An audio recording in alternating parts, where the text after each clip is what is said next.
Nothing CMF Watch 3 Pro just came out of nowhere, but it's here. The Watch 3 Pro is the successor to the Watch Pro 2, and nothing seems to have done a bit more than shuffle the name around. So, is it any good? And what's new? Well, let's talk about that. This is my review on the CMF Watch 3 Pro.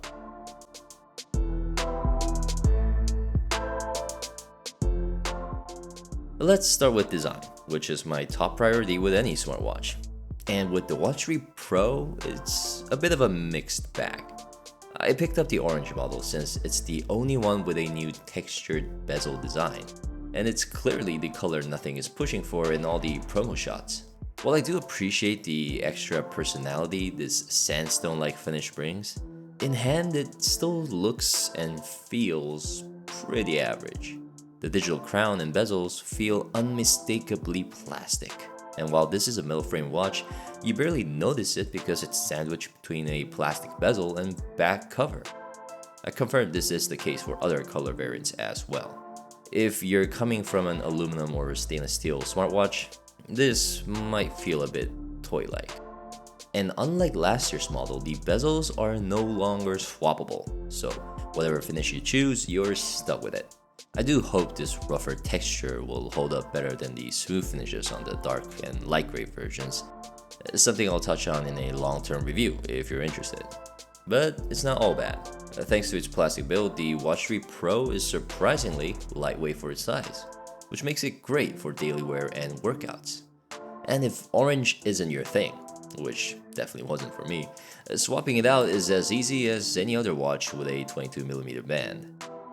The display has gotten bigger this year, 1.43-inch AMOLED, making it just barely manageable on my average size wrists. And at 466 by 466 resolution with 326 ppi, text looks sharp, and the orange extended UI actually complements the display quite well. Brightness tops out at 670 nits, which is on the low side in 2025, but I still found it usable in most lighting situations.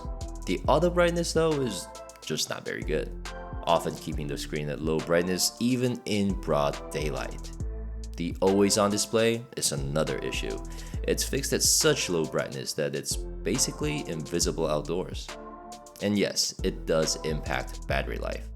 Nothing claims up to 4.5 days with AOD enabled, but mine dropped to 13% at the start of the third day.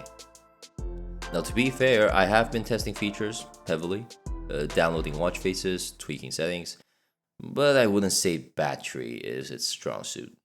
Health tracking has come a long way since the previous model, which according to the reviews just wasn't very good.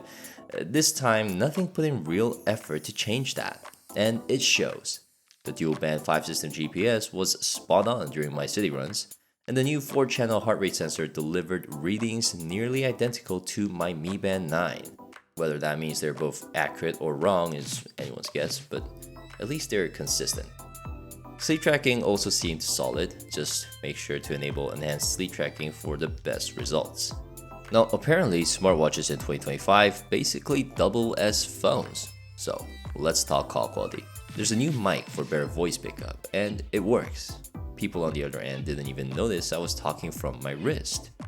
The speaker on the other hand is decent for quiet environments, but not loud enough for actual outdoor usage. It also allows you to take voice memos and send transcripts straight to the phone. For software, the Watch 3 Pro runs Nothing's Custom OS version 1.0.1 and pairs with the Nothing X app on your phone.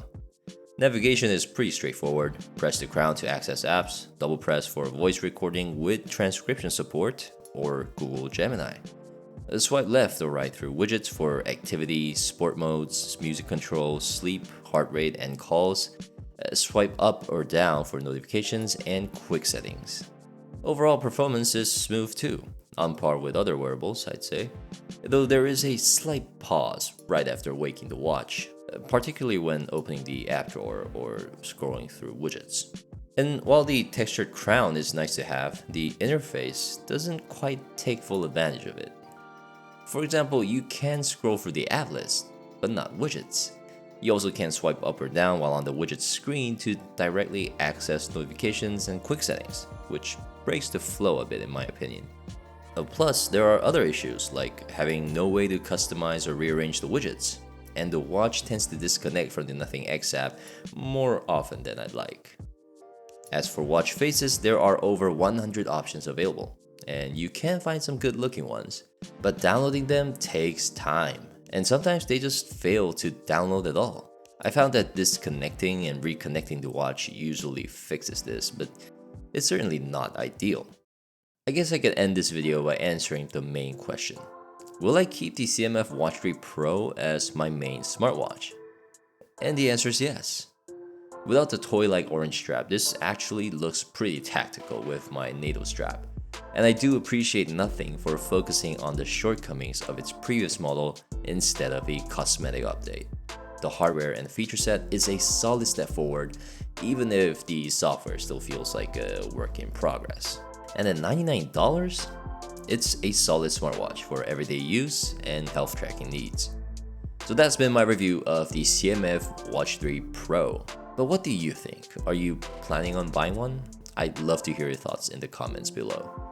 If you found this video helpful, feel free to like and subscribe to support the channel. Thank you for watching, and I'll see you in the next one. Bye.